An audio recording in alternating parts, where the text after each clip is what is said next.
Hi friends, the posture I want to break down for you now is Warrior 2. A lot going on in Warrior 2. If you can see over here, there's some stuff on the ground. That's my dog.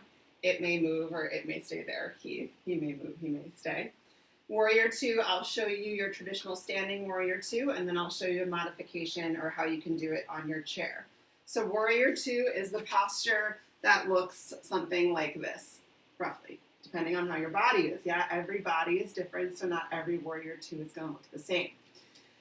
If you have not watched the mountain pose video, please go back and watch the mountain pose video. I'm going to reference it a lot in this. So, yoga postures, as we have learned, all start from the ground up. So what's on the ground in Warrior 2? It's our feet. So for your Warrior 2, your stance is wide. It's a nice wide-legged stance. And the distance between your feet is going to depend on your body, okay? Your front foot is going to be turned forward. So your toes are pointing towards the top of your mat or whatever you're using. And the long side of your foot is parallel to the long side of your mat. And your back foot, the back edge of your back foot, is parallel to the back edge of your mat. It might also feel good in your body to turn your back toes in even more towards the center of your mat. There's Toby. He loves Warrior 2, evidently, or he has an itch. So once you get your feet in line, then next is our legs. So your front knee will bend into your Warrior 2. The most important thing here is to be mindful of your knee. So if you've watched the chair video, you have already learned that guiding your knee past your toes is not ideal. You always want, when you're bending, whether it's your arms in a chaturanga or what have you, you want a 90-degree angle between, at least in your Warrior 2, your shin bone and your thigh bone, or a greater than 90-degree angle, okay? So quick math reminder, this right here, between my shin and my thigh, this is an acute angle. This, get it all the way down. There's a right angle. This is an obtuse angle. This is where I like to live because your full right angle is super challenging. It requires a lot of strength in your front leg, and for Warrior 2, a lot of flexibility and openness to your hips, because that's what this posture is doing for you. It's building the strength in your legs, and it's opening your hips. Okay, friends? So you can try this on now. Parallel both of your feet, long edge, short edge, maybe turn those toes in. Bend your front leg, and don't go any further than 90 degrees. Check to make sure you can see your front big toe. The reason why this is important, I'll show you from the front, is once you lunge into your front foot, I'm going to come out so you can see my foot. All right, so you have a tendency when we lunge for that front knee to dip in. Gosh, even right there with hardly any weight on my leg. This hurts my knee. Hurts the inside of your knee.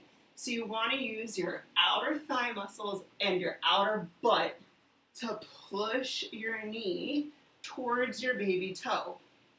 You can play with that a little bit. Push it out. So your knee will essentially track over your second and your third toes. Okay? It's a lot of work in your front leg.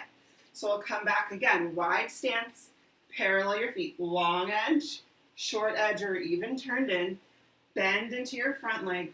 Push your knee towards your baby toe. Make sure you can see your big toe and allow your knee to track over your second and third toe. Now what about this leg? Oh my gosh, I forgot I had two. Don't let this guy go to sleep. Fire it up.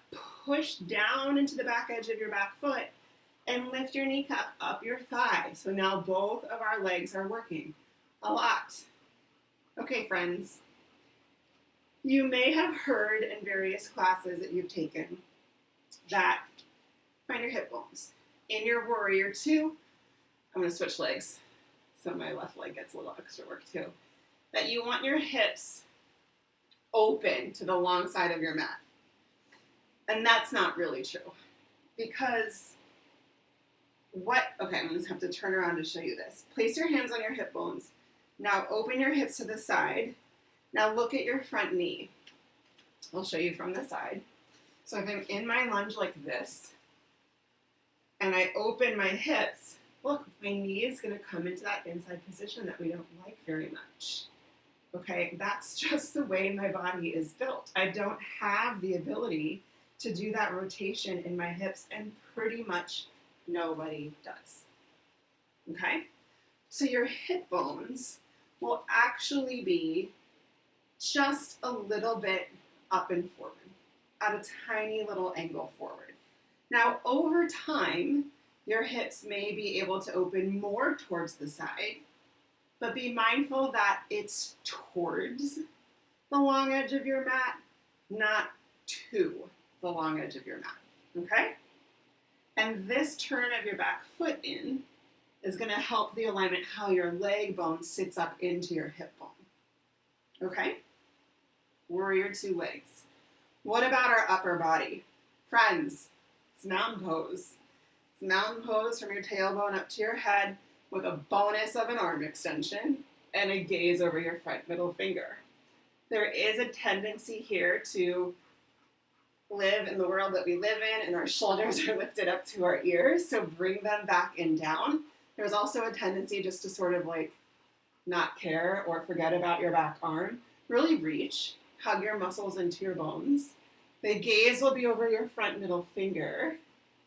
If that feels terrible on your neck, just gaze forward. It's okay.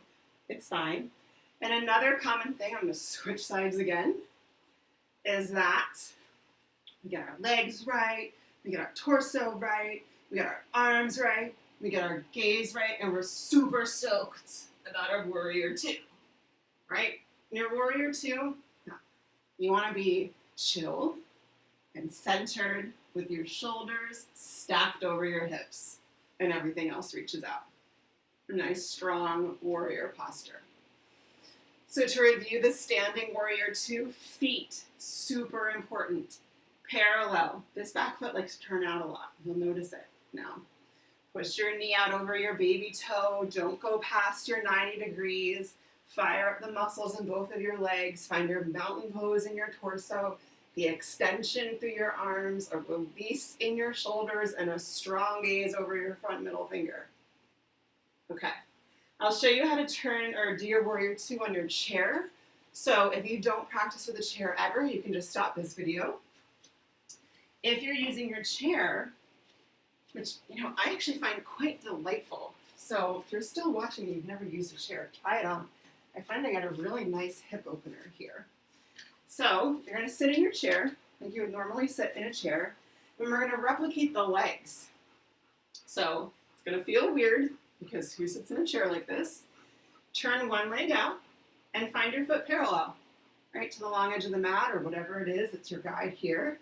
Then your back leg will extend to the back. Woo! Yes. All right, and find that turn in of your foot just a little bit. And you'll find a natural lift. So lift up out of your pelvis to help you support your back so you're not collapsing back in the back of your chair. Really pull and lift up through your spine. Reach your arms out to the side. Find your gaze over your middle finger if that feels okay. Now don't get lazy in your legs. Keep pushing this knee out. Ground into the outside edge of your foot.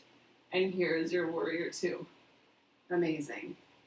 All right, friends, there you go. If you have any questions about this, feel free to email me. It's allihouseworth@gmail.com.